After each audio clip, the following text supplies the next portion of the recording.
So last time we started to do some revision on the basics of structure analysis. We revised how we get reactions.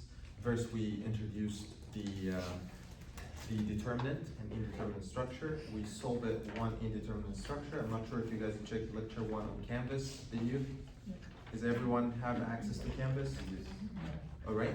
So, have you guys heard about the grid systems? Like you guys studied in basic structure analysis, beams, frames, trusses. There's also something called grid system. So the grid systems is like this floor, the floor that we are studying. So usually we study 2D frames in the X and Z direction, or 2D trusses in the X and Z direction, or beams that only have one direction, like X direction. But there is also something in the XY direction, like this floor system. So when designers decide to design, or they have something like a floor system to design, we do it in a 2D system first, and then analyze the beams and the slabs and getting the bending moments and shear force and reaction. And once we get these, we start to do the 3D model. So we do a grid system analysis of the slab system. And once we know the reactions, we can design the columns. We have better idea about the cross section of the column, and then shift to 3D analysis. So the special thing about the grid systems is it's not like the truss system or the beam system or the frame system that you have X reaction and Y reaction, like you have 2 force reaction and 1 moment reaction. The grid system has 1 force reaction in the Z direction and 2 moments reaction. One of them is a moment and the other one is a torsion. That's what I'm gonna talk about. I'm gonna solve an example very quick, and then at the end of the lecture, if we have time, we are gonna go in details about the grid system. So just let's, this example was supposed to be solved last lecture, so you will find it in lecture 1. So this example shows you a grid system that's something like this. You have a beam in the Y direction connected with another beam in the X direction. So what I'm talking about here, this is X and this is Y. It's not in the Z direction. There is no Z direction in the grid system. And this beam is fixed here at this point. So it's something like this and this. If it's like this, it's X is Z, but it's something like this, and fix it here, and you have a load here.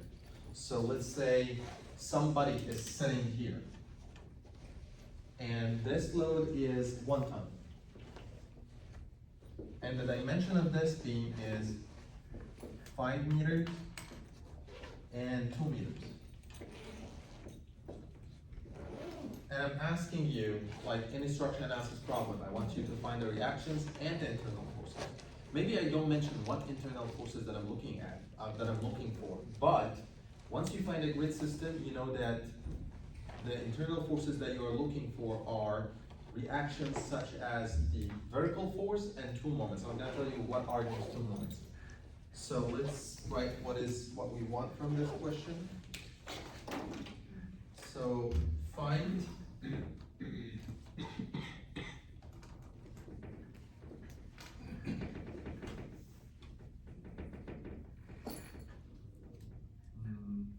reactions.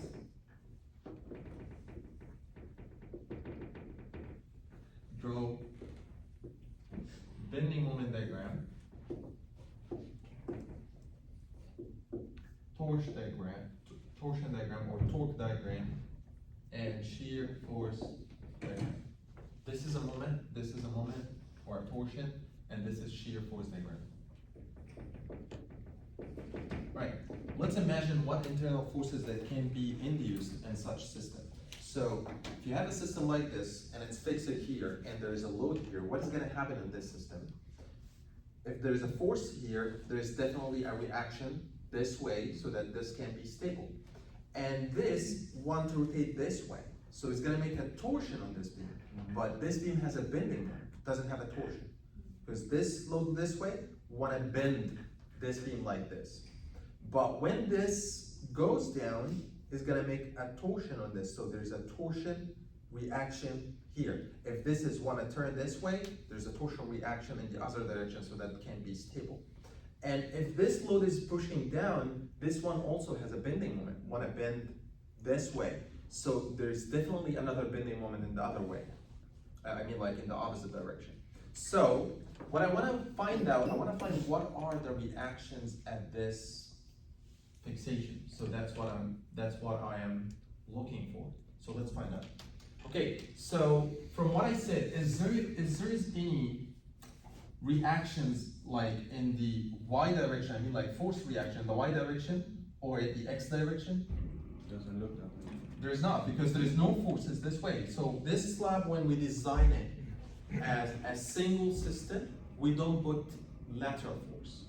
We design it just for gravity load. Like if you, I'm not sure if you guys have worked in a design firms where they design buildings. So you take this slab and design it 2D, and you design it for gravity loads such as the own weight, our weight, live load, all the loads that we have, all of them are going down. There is no forces that goes this way.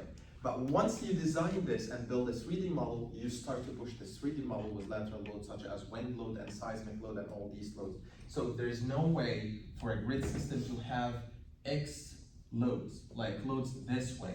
So most of the loads are vertical, so I have a vertical reaction here, and the value is that if you got it like sum Fy is equal to 0, and if you assume that this is the positive direction, so you only have this reaction, let's call this A. So this is YA. Let's be consistent with what we have here. We have ABC. So this is A, this is B, this is C. Okay, so you will have here YA. To find YA, you get the sum of the forces in the Y direction. So you have YA minus 1 equal to 0. So YA is equal to 1 ton. And then box, yes. Is it in the Y direction or the C direction? Okay, let's say Z direction.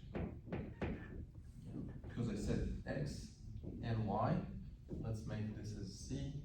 But here I believe I put it Y because I named, like I said that the vertical is Y, so it's either like whatever the system that you put, like I might put Z in the other way, but it makes sense that this is Z if you want to be consistent. Okay. So let's make this is Z. You can call it here ZA, and this is ZA. All right?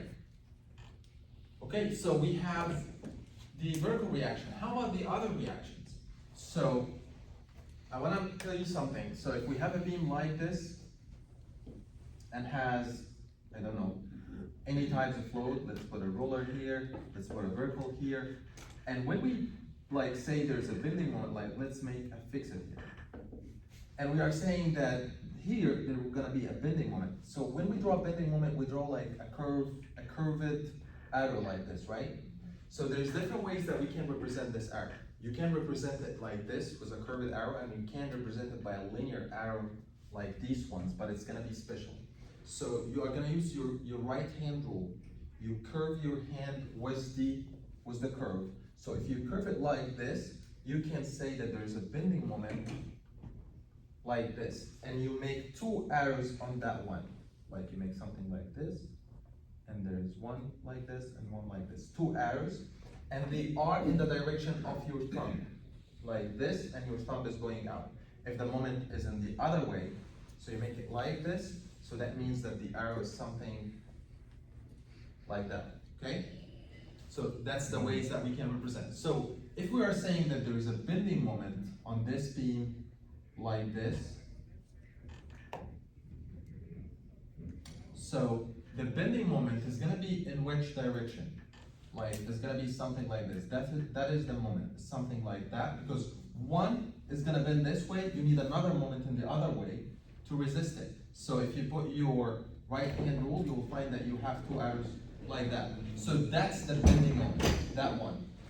This one is gonna be the torsion. This one is gonna torque this beam this way. So you need two arrows this way to resist your torsion. Okay, do you guys imagine that? Yeah. Is it difficult? So this 1 ton is gonna make a torsion on this beam like this. Okay, so your your finger is gonna be going this way. That is the action. How about the reaction? Don't use your right hand. Always use don't use your left hand. Always use your right hand. So the reaction is gonna be this and going this way so that it can resist the 1 ton. Okay, so let's find these two reactions. I'm gonna call them, this is torsion, T, A, and this is moment, MA. So what I'm gonna say, for this grid to be stable, definitely the summation of the torsion should be equal to 0 at any point. And I'm gonna make the positive direction is this direction. I always make the positive direction is the direction of the reaction. So when I write the equation, the reaction is always positive. But if you want it the other way, it's fine. Both of them are gonna get you the same answer.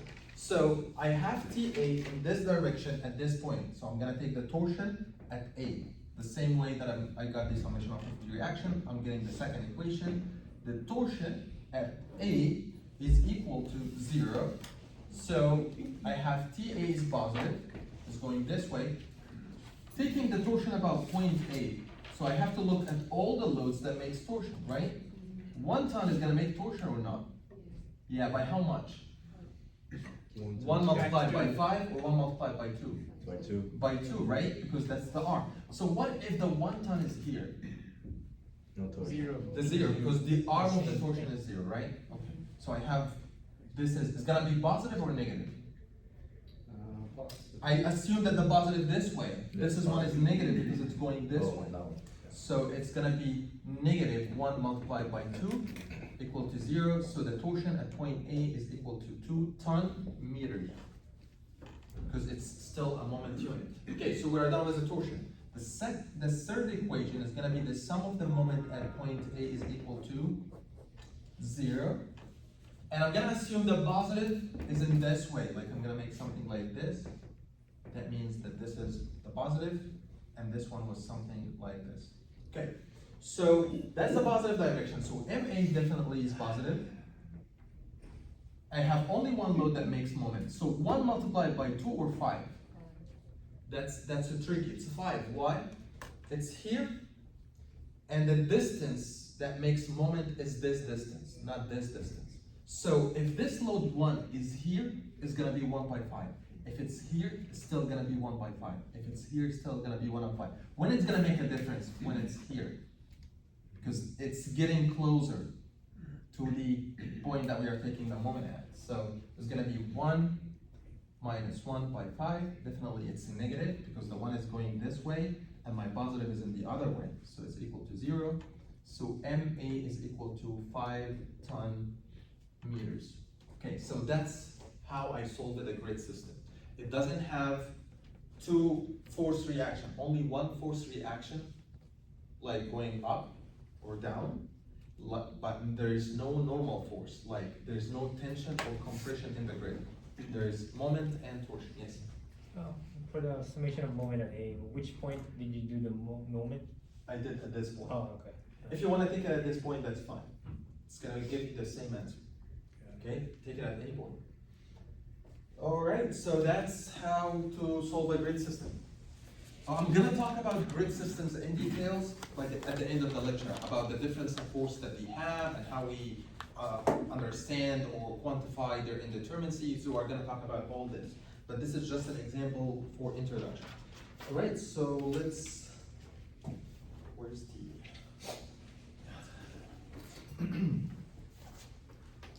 okay, so now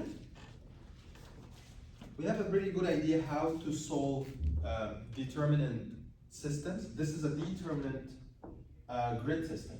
But the thing is, before I solve a system, I need to know what is the degree of indeterminacy. And when I say degree of indeterminacy, like how many reactions does the structure doesn't need to be stable, okay? Like for example, for this problem, if I came here and I put another fixer, like I put a fixation here, I will not be able to solve this problem this way because this has become indeterminate. There's 3 reactions here that the structure doesn't need to be stable, and I need to find them. So the static method that we are using, the static equilibrium, is not enough to solve this problem. We need to use other methods that allow us to solve this problem. So, but first, before going into the method, we need to understand how we quantify the degree of indeterminacy. All right, so, but before this, I want to introduce some abbreviations and some basics, okay? So, we will have, when we say M is going to be the number of members of the structures. And R is an abbreviation for reactions. We're going to use it across the course, okay? J is for joints. S for number of conditional equations due to intermediate hinges.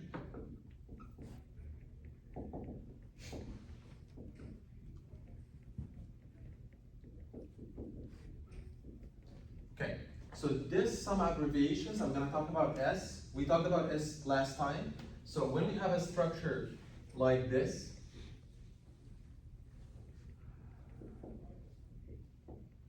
that's what we call intermediate hinge. This intermediate hinge gives us additional equation to solve the structure. What is this equation? That the moment that this hinge is equal to 0, okay? So that's an equation that allows us to solve structures, okay? But sometimes I give it to you a little bit tricky. Like, what if I give it to you like this, but I put something like this, another member, that gives another extra equation. So before, here, we know that the moment here is equal to 0, right? Left and right. Right now, I know that the moment from here is equal to 0, and the moment from here is equal to 0, and the moment from here equal to 0. All these members, if we take the moment left, right, down, it's gonna be 0, okay? But when I say that, I want you to understand that, like before when we were taking moments, like when we say some fx is equal to 0, some fy equal to 0, some moment is equal to 0, that is the static equilibrium equations that you can use and you still can apply them to this structure. But what this S do is, like let's say this is moment C, the sum of the moment about C, and we can say C left equal to 0. Like when I say sum of the moment equal to 0, that's for the whole structure. Like if you take the moment here, you have to take the moment of all the forces on the structure. Like here, here, here. But when I say MC left is equal to 0, that you can take the moment just from the left side or just from the right side. Okay? But you can use one of these, not both of them. Okay? Like you cannot, I mean like you can use both of them, but one of them is going to give you the same solution like this one.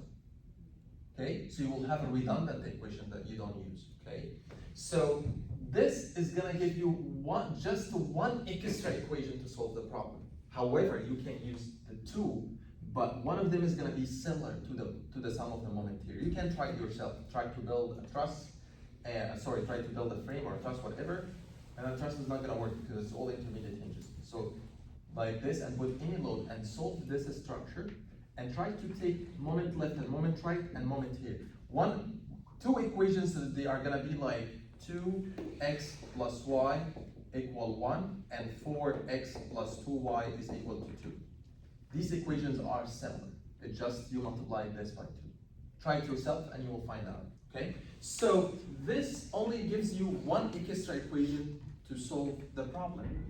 But this is gonna give us two extra equations. But if it's like this, it's gonna give us three extra equations. So how we can identify the number of equations? There is a rule. It tells you that the number of equations S is equal to the number of the members that connects the joints minus 1. So if you have 4 gets to the joints, it gets you M minus 1. That's the S that you have. However, I can make it more tricky. This, how many equations that this one is going to give us? Extra equations, not the total equations, to solve the structure. 2, right? Because there's 3 members. But what if I make it like this and this? How many extra equations that I'm going to have? 1. Why? Because two structures are connected to these joints, not three members. These two are rigid. These two can move together, but this one can move separately. So it's not about the members, it's about the structures that connect the joints. Like if I make something like this, that is gonna be here. I have one structure, two structure, three structures. So 3 minus 1, it gives us 2. Okay? But if this something like this, that's one structure, two structure, so 2 minus 1, it gives us just one equation. That's the Islam. Do you guys understand this? Yeah. This is a little bit tricky, but if all of them are going to the hinge, like this one is allowed to move separately, and this one is allowed to move separately, and this one is allowed to move separately, so S is equal to 3 minus 1 is gonna be 2. But here, these two are connected together, like can't move separately. Like this one cannot leave the other one, so it doesn't give you a Kesra equation. The moment here is not 0, and the moment here is not 0. But here, the moment is 0, the moment is 0, the moment is 0. Okay? These two balance each other to make a 0 moment here. Okay? Like say, this is gonna be -5, this is gonna be +5, and both of them are gonna be 0 together. Okay? Alright, so that's a little bit about the conditional equation. So let's find out how I'm gonna write a lot of rules. I'm not sure if, I think you need to memorize them. Well, exams is gonna be like this. You will be allowed to get into the exam with one sheet. Like you will have only one sheet that you can write whatever in the front and whatever in the back, okay? Not open book. So you can write whatever rules that you want that can help you solve problems, okay? All right, so the rules that I'm gonna write, it's about the degree of a static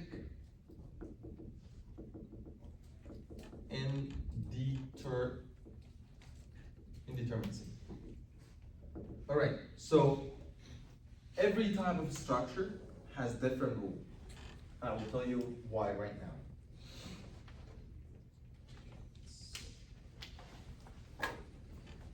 Let's get first to plane trusses.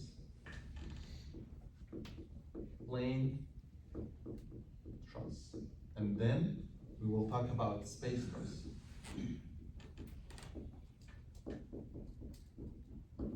But let me remind you first with the sources of indeterminacy, like what we did last time. Like if I have, let's say, a truss, 2D truss like this, and it has hinge, has roller. By the way, sometimes some of the notes that I write is not here, just like something that comes in my head to explain, maybe you have to write this. Okay, so let me write a truss like this and make something like this. This truss is determined. When you get very experienced, you look at the structures, you know if it's determined or not, okay? So I'm telling you, this truss is determined, okay? So what things that I can do to this truss to be indeterminate? You guys tell me. This is a 2D truss. What can I do to make it indeterminate? Change the roller to a pin or a fix or... I can't do fixed in trusses. Trusses need to, if you make it fixed, you are restraining the bending moment, and the truss members cannot take bending moment. So the only thing that we can do is we convert this to hinge. How many redundancy that we added here? How many forces that we add? Redundancy mean reactions that the structure doesn't need to be stable. 2. I added 1, right? Which is the horizontal, okay? Because the other one, I already had the roller that has vertical reaction. So, well, is there any other ways that I can make this structure indeterminate? Adding Add a members. member. Add another member. Add another member, right? Okay, so I can make a member like this. It's gonna be indeterminate. If I add another one here, it's gonna be more indeterminate. Okay? So there is two sources of indeterminacy. Some of them we call them external, when the unknowns are in the reactions. Some of them we call internals, when you add members. And when you add members, you add more unknown in the internal forces. Okay, so if the unknowns are in the members, it's called internally indeterminate. If the unknowns are in the reactions, we call it externally indeterminate. We need to figure out if it's internally indeterminate or externally indeterminate, because this will tell us what method to use or how to solve this structure. Okay, all right, so if I want to, like if I have a structure, actually, when we solve indeterminate structure, we convert the structure to determinant structure and solve the determinant and then find the additional reaction. So if I want to solve this structure, I figure out the degree of indeterminacy. Then when I figure this out, I find out that I don't need a hinge here. Actually, I only need a roller for this structure to be stable. So I have a known here, reaction 1 that I don't know. Okay, so that's what I want to figure out. This reaction that can make this hinge, this roller hinge, right? And this member, the structure doesn't need. So there's a force here in this member, and 1, I don't know. I want to figure it out. Same thing in this member. So what is the degree of indeterminacy of this structure? 3. 3. How many of them are external? 1. 1. How many of them are internal? 2. 2. That's what we need to figure out. Like when you have an exam like question, I will tell you, determine the degree of indeterminacy of a structure and list how many are internal and how many are external.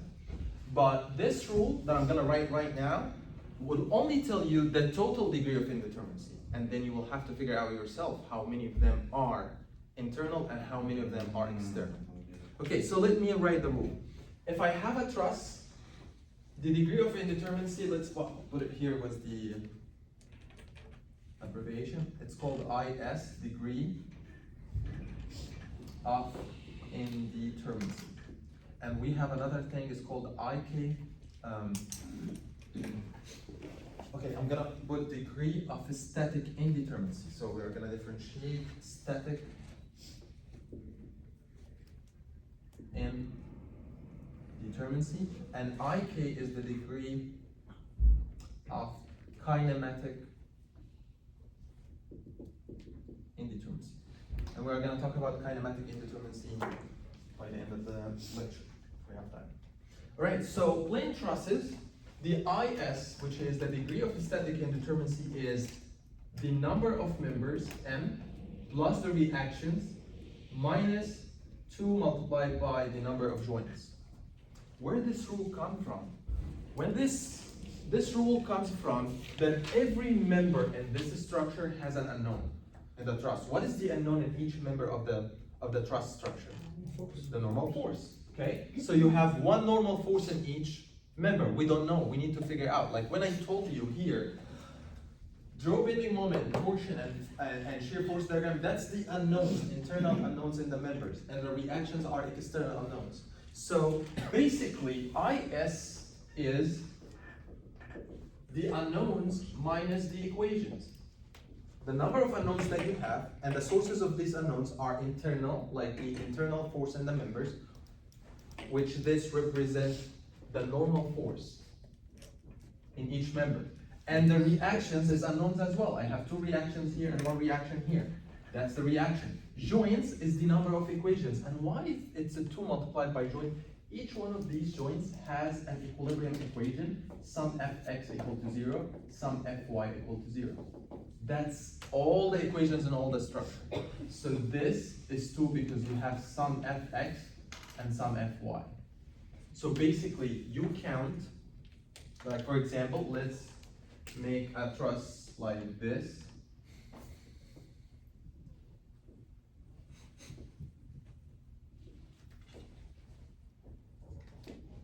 Hinge, and I'm gonna make it roller here. And the number of members I'm gonna count. M equal 1, 2, 3, 4, 5, 6, 7, 8, 9, 10, 11, 12, 13, 14. So I have 14 members. And the number of joints is 1, 2, 3, 4, 5, 6, 7, 8. And the number of reactions, I have 2 and 1, so I have 3 reactions. Okay, so I have all the things that can let me solve this equation. I have 14 minus, this is plus 3 minus 2 multiplied by 8 joints 1, 2, 3, 4, 5, 6, 7, 8.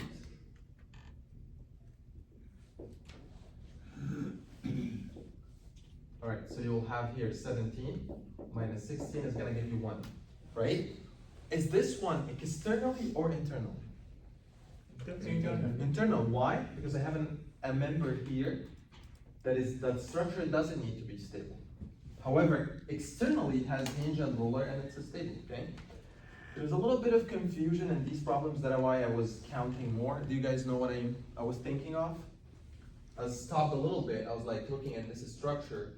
I was like trying to not to do it the other way. The thing is, some people would like, okay, is this 2 members or 4 members? Like you would say, Oh, it depends. I can count this as a joint and this as a 4 members, okay? Or I can not count this as a joint and I have 2 members, okay? Both of them are right. It depends on how the structure in the real life look like. If these two are like this and they are hinged here, like they are either move X and Y together, or they can move freely, like they are not connected. There is no bolt in this connection that can restrain their movement. I assume here that there is no bolt here and they can move freely, okay? But the other way is also right. It depends on how the structure in the real life look like. Of course. So the number of joints still gonna be 8, even though you Yeah, counted based on the assumption 4 that members. these 2 members are not connected at this point. Of course, yeah, I saw you counting 4 members on that. I count 2, like let's 1, 2, 3, 4, 5, 6, 7, 8, 9, 10, 11, 12, 13, 14. I count 14 members. But if you are gonna make it M as 16, because you added 2 members and you said that this is joint, so the joints is gonna increase by 1. You can say that this is 16 and the joint is 8. It's not gonna work. So the joint is gonna be 9, because you added another joint, okay? So, and the reaction is gonna be the same.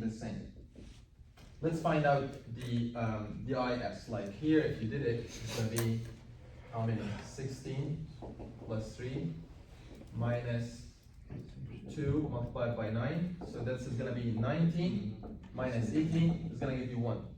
Same thing. But if you did this 16 and this keep 8, that means that you assume that these are connected and then you didn't put an extra joint. That's not right. Okay? Okay, so that's for the plane trusses. You guys would tell me if this is a space truss, what is gonna be different? Like if this is a 3D, like there's members here and members like this, and then a truss like this, and there's another hinge here, something like that. It's gonna be 3D. It's gonna be the same equation because it's a truss member that only have one unknown, which is the M, the number of the members, and plus the reactions. But minus 3J. Why? Because right now, if it's a 3D, you have 3 equations: some fx, some fy, some fz. Okay. All right. So here you still have M, and here you still have some fx, some fy, some fz, which are the equations at any joint. All right, let's go to the frames. 2D frames. For the 2D frames, it's something like this. You have, all right, IS. Are you guys all following with me? Is there any of these difficult? If you want to stop me at any time and ask me a question, that's fine with me. I would repeat it one more time, okay? All right, so here's another chance to understand the degree of static indeterminacy.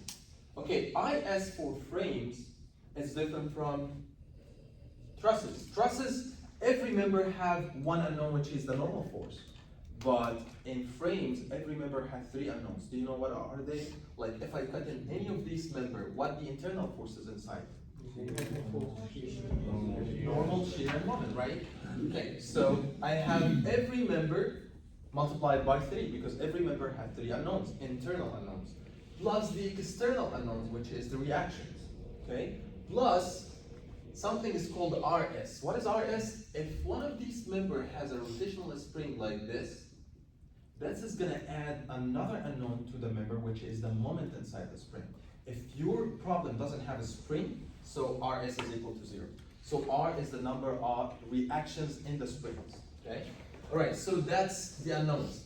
How about the equations that makes us solve for these unknowns? Here in the trusses, we said that each joint had two equilibrium equations, but in the frames, every point had 3 equilibrium equations. Why? Because at any point you can say some of the forces in the x, some of the forces in the y, and some of the moments are equal to 0. So it's a 3 multiplied by the joints, plus if you have any intermediate hinge, like if you have an intermediate hinge here, it adds more equation to your problem to solve. And we showed how we can count the number of s, like here s is equal to 2, here is s equal to 2 as well, okay? So that's is s, and I can write here that 3m, which is coming from the normal, shear, and moment, and this the sum fx, sum fy, and sum of the moment are equal to 0 at each joint. Okay, how about 3D frames? We're not gonna solve 3D frames in this class, but it's good to know.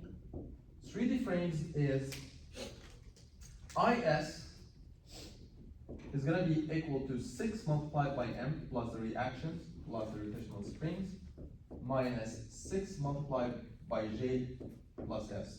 Why it's a 6?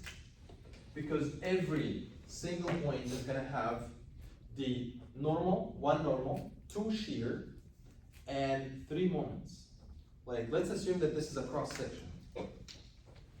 Okay? This cross section in the 3D has normal force, shear in the x direction, shear in the y direction, moment about x, moment about y, and moment about z, which is the torsion.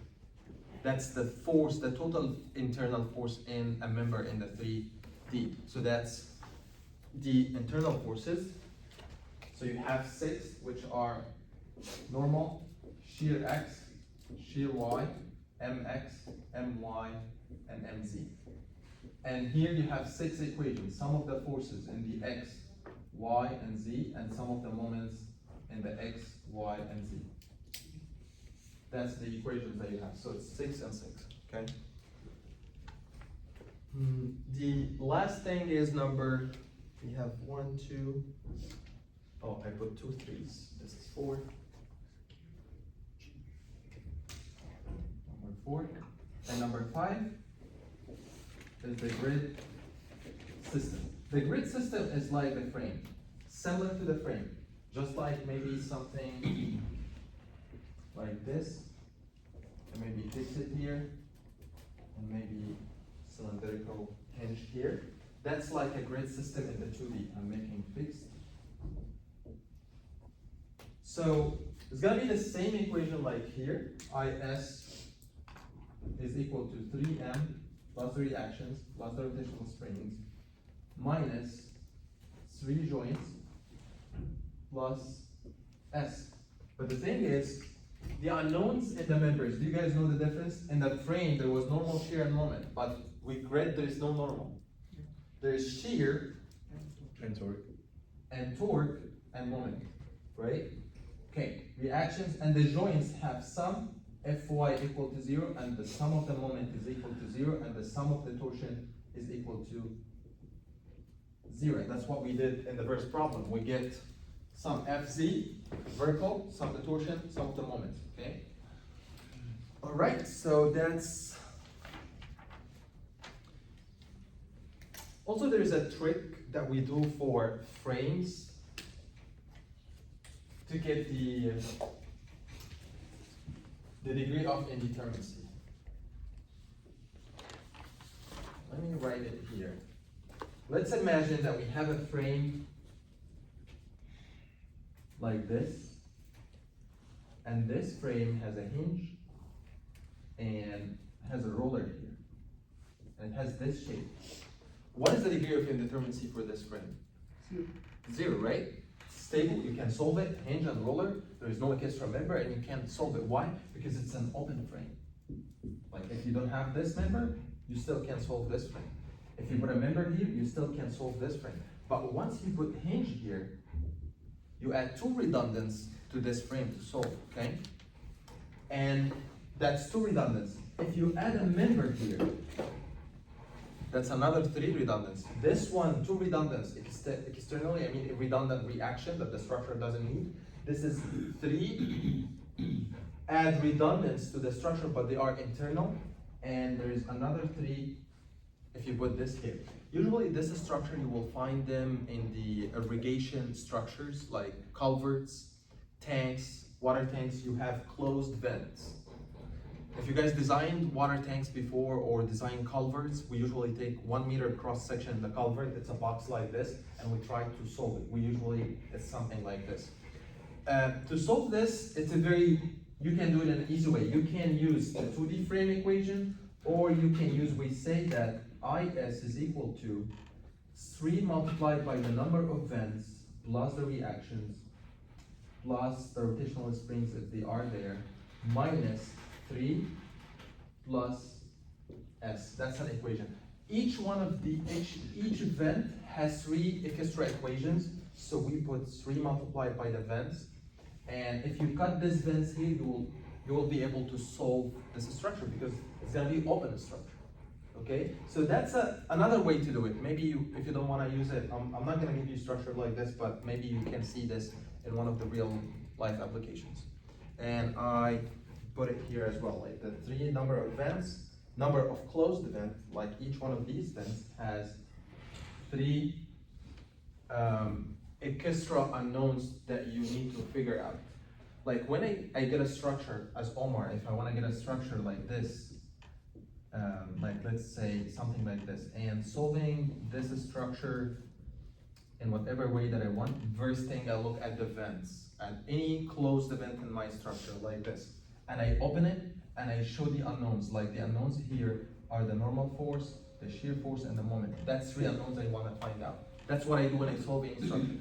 When I solve any structure that has closed vent, you have to open this vent so that you can solve it. If you are going to solve it by hand, you have to do this. If you didn't open the vent, you will not be able to solve this. You can take the moment here or the moment here, because this one needs to be open. There's 3 forces that you need to take their moments and their shear and their normal in your equations.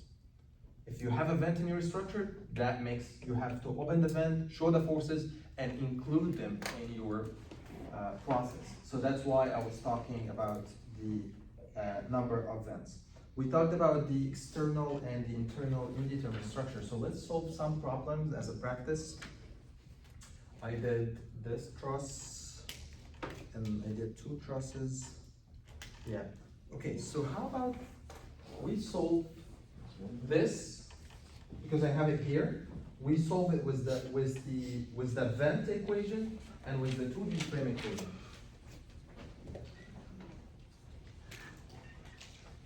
Alright, so our structure is like, let's assume that we have a culvert that has double vent and has a hinge here, and a hinge here, and a roller. And this is a frame, a 2D frame, okay? Alright, so that our equation is IS3M. You have to write the equation, okay? You don't have to substitute in the equation right away. You need to write it and then substitute so that you can get the point that you know what equation to use. 3M plus the reactions plus the rotational springs, which doesn't exist here, minus 3 multiplied by the joints plus S. Okay, so here the number of members, 2, 4, 7. The number of joints, 6. Number of reactions are 5. And number of vents are 2. Okay, so I have rotational spring 0 and S is equal to 0. So IS, looking at this structure, I want you to get to this level. Not using this equation. Figure out how many statically indeterminate this structure is by just looking at it. I need that there is a 3 here and another 3 here, 6. And it doesn't need this hinge, so that's 8. Okay, so that's what I want to find out from here. 3 multiplied by members, members are 7. Reactions are 5.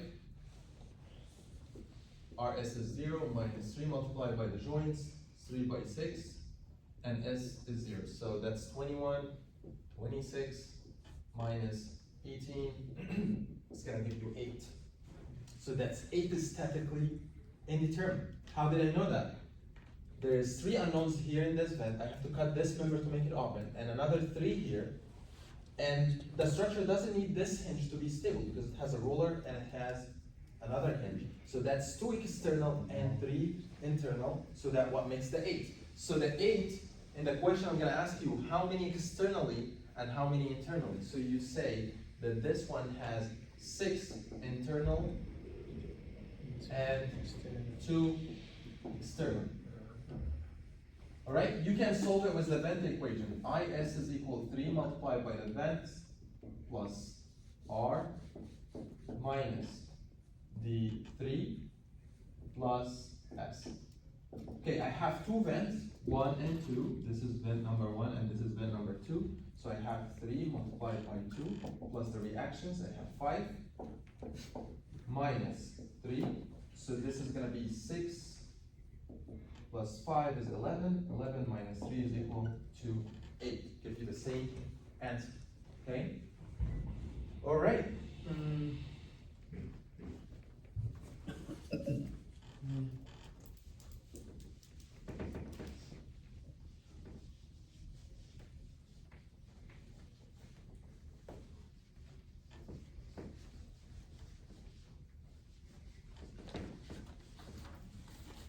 Let me make another problem here. I'm not gonna solve them all, but you will have them in the notes so you can look at them.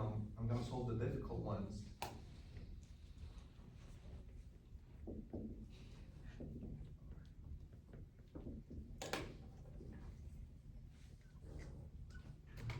have rotational spring here. Okay. You guys tell me, what is the number of reactions? This is determined or indeterminate? Indeterminate. Definitely, because you have vents, you have lots of reactions. So the number of members are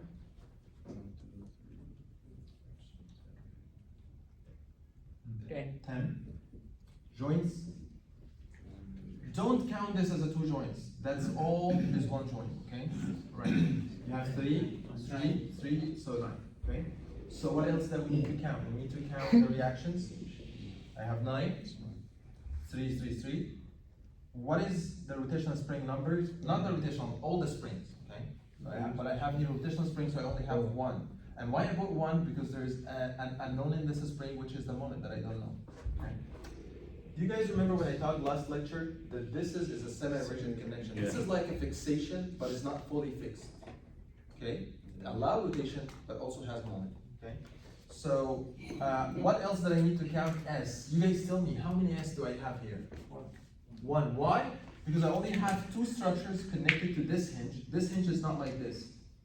It's 1 member and another 1 member this way. 1 and 2, 2 minus 1 is give you the number of extra equations, which is 1.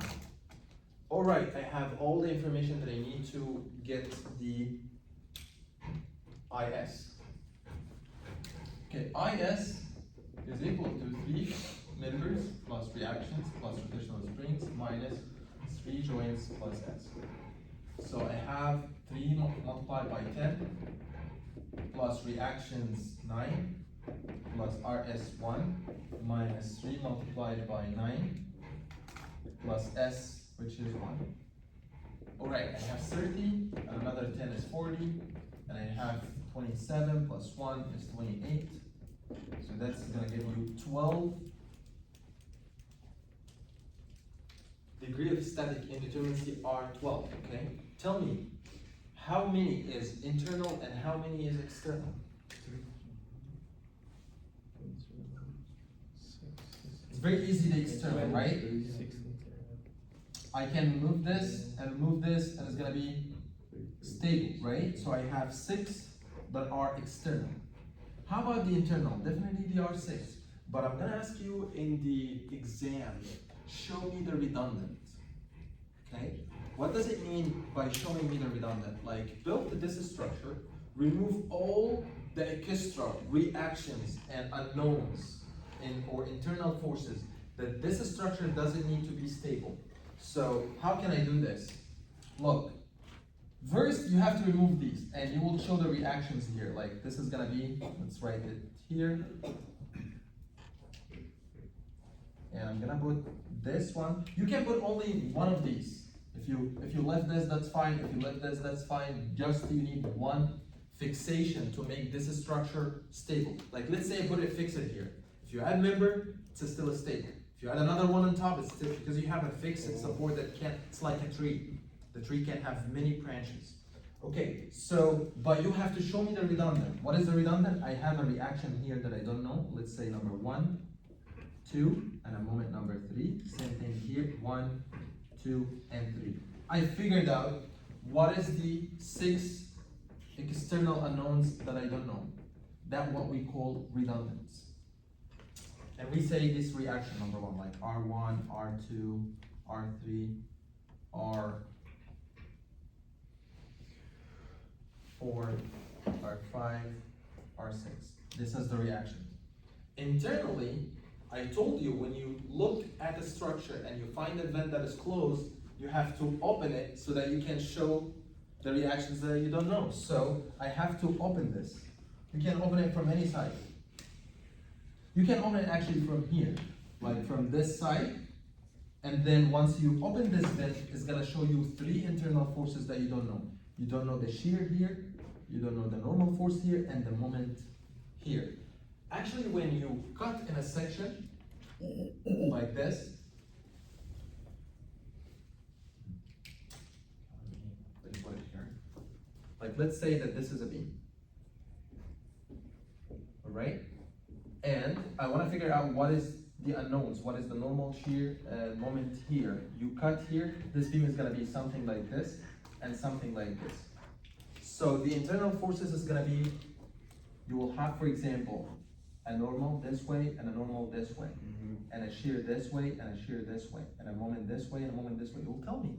But these are 6 unknowns. No, they are not 6. It is 3 here, and it's the same 3 here, but they are in the opposite direction. So there's only 3 unknowns when you cut in this section. So same thing when I cut here, I need to find the shear, normal, and moment. Okay, I found 3. Where's the other 3? Because we have 6. Here, somewhere here. You can do multiple things here. You can cut here and show normal shear and force. Or you can cut at the intermediate hinge. At the hinge, there is shear and normal, but there is no moment. But you can cut in the spring and show the moment. So you either cut here, and the 3 unknowns is gonna be Fx and Fy, or normal and shear in this hinge. And you cut in the spring as well, because the spring, you don't need the spring. So the spring is something like, you can imagine that this structure, if you, it's gonna be, this is the same thing like before, but what I did, it's rather having this as a rigid connection, having normal shear and moment. So I replaced it with an intermediate hinge. So that means there is normal and shear only, but also I put a spring, so there's a moment in the spring. So it's the same thing, like the rigid connection. But rather than having this as a rigid, it's a semi-rigid, okay? All right, so I just wanna explain every detail here, but that's very, very simple. Just apply the equation, find out which one is external, which one is internal. And maybe you cut here to open the vent. It'll tell me, but this one is not as stable. This one can fall if somebody stand here, blah, blah. No, it's not, because there's a spring here that can't resist the moment. If this spring is not here, you can't cut in a vent that makes the structure unstable or a piece of structure unstable, okay? Like for example, let's say that this problem wasn't that way. This problem was something like this, and there was no springs, okay? So the 12 is gonna be 11 because we removed the unknown, which is the spring, right? 6 of them are external and 5 of them are internal. And the 5, you have 3 here and you have 2 here. If you come here and you said, okay, I'm gonna cut in this section. If you cut in this section, you remove the 3 unknowns. You only need to remove 2 unknowns. So you make the structure unstable. And that makes sense because here, this one become a hinge. So if you put something here, this is gonna fall. Oh. Okay? So if you wanna cut, you need to cut at this intermediate hinge. So that one is gonna be stable, and this one is gonna show two unknowns, which is the shear and the normal. Okay?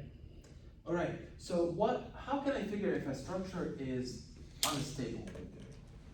If the IS is a negative number, if you got IS here is negative, that means that the number of unknowns is less than the number of equations.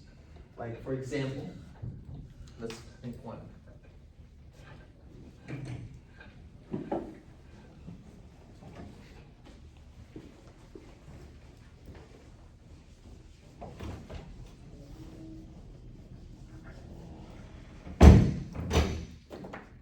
All right, so let me make something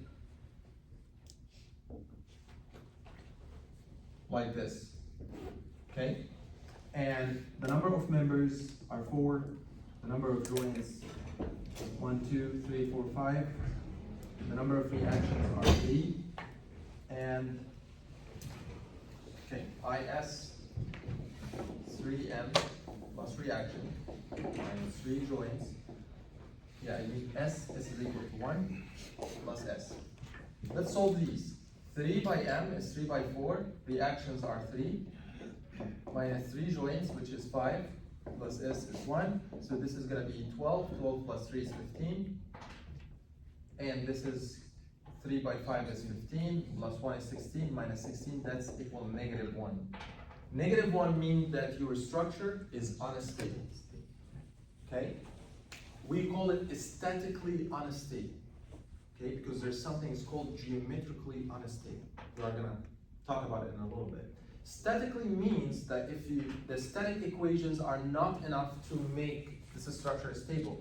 You have, yes, 3 static equations, but you have lots, you have more equations. Why? This one, for example, actually looking at this structure makes sense it's not as unstable. Like if this one is moved this way, this one is gonna fall around because this joint is gonna flip. Okay, you need this one to be rigid so that that structure can be stable. But substituting an IS, that means that you have the 3 static equations, some Fx, some Fy, some of the moment equal to 0, plus the moment at the hinge, that's 4 equations. Okay, and you only have 3 unknowns. The unknowns, we said that IS is the unknowns minus the equations. The equations are more than the unknowns. That means that this structure is unstable. So if you have a negative number here, so the structure is unstable. However, there's some cases that IS, but let me ask you, if IS is equal to 0, what does it mean? Stable and determinate. Stable and determinate. Because the equations are equal to the unknowns, which is a structure like this. You have 3 unknowns and 3 equations. Okay, but if IS is more than 0, let me write the cases here. This is stable and determinate. This is stable and indeterminate. If the IS is less than 0, that we call statically indeterminate. Okay?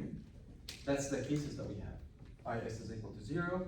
In homework 1, I gave you multiple choice. You will find stable and determinate, stable and indeterminate, or statically indeterminate, or geometrically indeterminate. Maybe you will not find geometrically. I will just put unstable. Oh, I should say here statically unstable. Sorry. Unstable. Yeah. So then I will put you. I'm not gonna say statically or geometrically. I'm gonna say stable or unstable. All right. So let me give you some cases that you will find IS is 0, but it's still not stable and stable and determinate.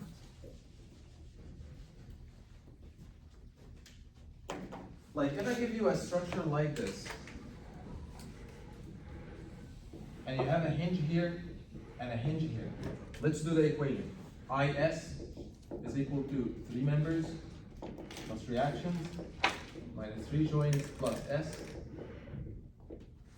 Members equal to 2. Reactions. How many reactions is this problem? 2 hinges? 4, because you have 2 and 2. And S is equal to 1. Joints are equal to 3.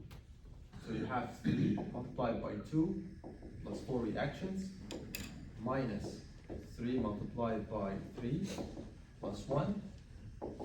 And this is going to be 6, 10. 9 plus 1 is 10. And then you will put 0, and then you will say, okay, that's 0. IS equal to 0, that means that's a stable and determinant. However, before doing these equations, you have to look at your structure and see if it's geometrically unstable or not. What does it mean? This structure is geometrically unstable. That means if you put any load in this structure, this hinge is going to go down, and this structure is going to fall. Let's imagine that we put an intermediate hinge in the middle of this slab, and there's 2 hinges on the side. So this is going to be a structure that goes up and down because it can rotate from all sides. It's going to make it's going to be something like this. This allow rotation and this allow rotation. There's rotation in the middle. So when you step down, this is going to fall, but not going to go all the way to the other story. But it's not, from our structural engineering perspective, it's not as stable because we allow a specific level of deformation. Like if this is slab, if somebody is jumping, it can goes like a few millimeters, 1 centimeter. But here, when you have a hinge, it might go 10, 15 centimeter or something. So it's gonna be like a truss. And this member is gonna have a tension, and then if it goes up, it's gonna have a compression. It's not gonna be a frame anymore. So we call this geometrically unstable. There's also other, when you see 3 hinges on the same line, it's definitely geometrically unstable. There's a hinge, hinge, hinge.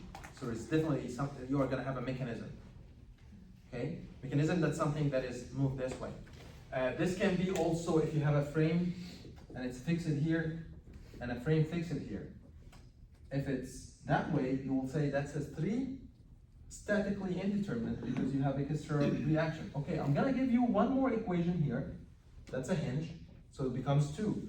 And one more equation here, so that becomes 1. And one more equation here, that becomes 3. So solving this problem is gonna give you IS is equal to 0. But you have 3 hinges on the same line. It's gonna be the same thing like this. This one is gonna fall. 3 hinges on the same line. All right. What else? Like maybe something like this. Hinge, and then intermediate hinge, and then something like this. That's 3 hinges on the same line. If a load came here or a load came here, this one is gonna flip down and this one is gonna flip this way. Okay? Also, there's some stuff like you have, let's say you have a fixed here, and you have a link member, something like this, and then you have a hinge like this.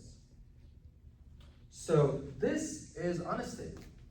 If you put any load x direction here, this one is gonna run because that's a link members can move this way, right? But if this is not a link member, if this is fixed here, that's gonna become stable because this one can't run. If there's any load here, there's a bending moment that can't resist this load. But if you put a hinge here, there's no bending moment. So this one can move that way. All right, so I'm gonna do one more thing, and then I'm gonna continue talking about the grits and the IK next time. In the beam example, aren't the beams supposed to be axially rigid? Axially rigid, that's something that we are gonna talk about maybe next lecture.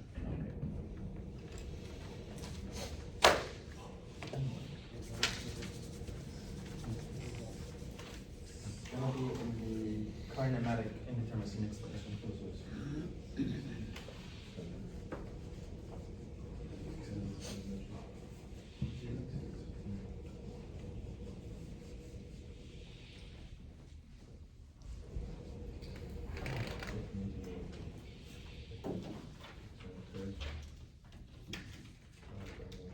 The last example is gonna be something, let's say that we have a frame, there's a link here, and hinge, and spring, and another linear spring. So linear spring is something new here, we didn't introduce it, but let's find how this is gonna make difference. All right, you guys tell me, how many members do I have? 4, 5, 6. 1, 2, 3, 4. Should I count this as a member? As a spring? Yeah, should I? Also, You can. And you can't. You can do whatever you want. But if you count this as spring, if you count this as spring as a member, you have to count the end as a joint and this is as a joint. Okay? So you have to add 2 joints to your equation. But if you count this as a support, so this is not a member, so you only have 1 joint. You know what I mean? Okay. So let's say that we have 4 members, 1, 2, 3, and 4. By the way, actually, I want to tell you something. Any member, you can say that this is not only 1 member, this is 2 members, and I'm gonna add a joint here. That's fine. You added a member, you added a joint. It's gonna be the same thing. You can make it like 4 members, but we are trying to make it easy for us. We don't want to count infinite number of members. So we are trying to find out where is the visual joints that I can see that are really joints, like if we have a breakpoint or if you have a member or something. Okay, so I'm gonna count this 1, 2, 3, 4, and the joints are gonna be 1, 2, 3, 4, and 5. And the reaction, that's the tricky part. How many reactions do I have? 3, 5? 6, I have 3 here, 7, and I have here 8, 2, okay? So I have 5 reactions, but what is the RS? 2. Where are they? I have a moment in this spring, and I have what here? Support. I have 1 here and the linear spring. Is it moment or is it force? Force. Force. It's a D force, okay? So I have 2. How many S do I have? I have 1 here and 1 here. 1 on the left and 1 on the right. I have 2. Okay? So IS is equal to 3M plus R plus RS minus 3J plus S. So that's 3 members, 3 multiplied by 4, reactions are 5, RS are 2, minus 3J, which is 5, plus S, which is 2.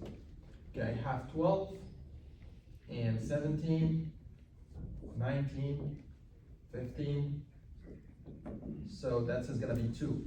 Do you guys know where are these 2? It's a little bit tricky. Yes, the rotational spring and the linear spring. You can do that. So there's different ways that we can do it here, okay? You can actually make this hinge, but this, you can't remove the rotational spring here, okay? You need like to figure out which one that makes the structure stable. Like you would say, okay, what if I cut this member here? Too many. Okay, so you are gonna have 3, but what if I didn't cut it here? I'm gonna cut it here, right? Is that gonna work? Or even here, is that gonna work? You guys need, like if I cut it here, it's not about 2 minutes, it's gonna be unstable. Yeah. This one is gonna fall, right? But if I cut it here, what's gonna happen? It's gonna be stable? No, because it's gonna fall, because we still have a hinge here. So you can't cut this link member. If you cut it, you are gonna have unstable member, okay? So you need to figure out how to work on this, trying to find the redundant in a way that this structure is gonna stay stable. So if I remove this, the structure is still gonna be stable. You can't remove this one. Why? Because this is not gonna fold, this is fixed here. So that one can be part of the 2. So let's look at the rotational spring. If I remove this rotational spring, what is gonna happen? Is this structure gonna fold? No. You have a hinge here, and it's connected by another hinge here. So this structure is connected from here and connected from there. So cutting this and cutting this is okay. So remove the two springs and your structure is a state. Maybe you go home and figure out what other ways that I can find a redundant in a way that can make this structure stable and determined. So, all right, so see you guys next time. And next time we're gonna talk about the grid systems and the kinematic indeterminacy.